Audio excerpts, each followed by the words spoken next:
Q এর একটা মান আছে, পি অফ কিউ নির্ণয় করতে বলছে ভাইয়া।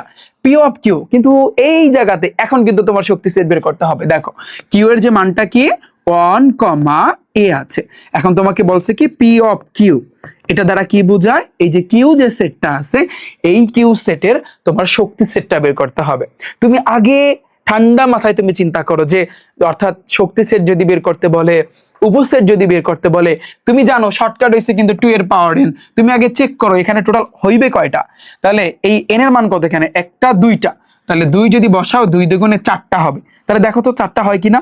শক্তি সেট লেখার নিয়ম কি, ফার্স্টে একটা সেকেন্ড ব্র্যাকেট দিতে হবে, তারপর আবার সেকেন্ড ব্র্যাকেট, এখানে দুইটা আছে না, প্রথমে তুমি দুইটা দুইটা করে নিবা, তারপর তুমি একটা একটা করে নিবা, তারপর ভাইয়া তুমি ফাঁকা সেট দিবা। এটাই আসলে ভাইয়া নিয়ম। তাহলে এখানে আছে কি অন কমা এ আছে, ওকে, তুমি প্রথমে দুইটা নিছো, এবার তুমি একটা একটা করে নিবা, একবার তুমি 1 নিবা, একবার তুমি ভাইয়া এ নিবা, এরপর তুমি ফাঁকা সেট দিবা, গোল্লা দিয়া তুমি নিচের দিকে না নিজের দিকে তোমার দিকে একটা টান দিবা, তোমার দিকে যদি টান দাও এটাকে বলা হয় ফাঁকা সেট, বুঝছো? তাহলে দেখো এটা একটু বড় হয়ে গেছে তাই না? আচ্ছা, এবার ফাইনালি একটা ফাঁকা সেট দিবা, এটাই আসলে কিন্তু শক্তি সেট লেখার নিয়ম। তাহলে দেখো এটা যেখানে আছে অপশনের ভিতরে সেটাই কিন্তু আমাদের অ্যান্সার হবে।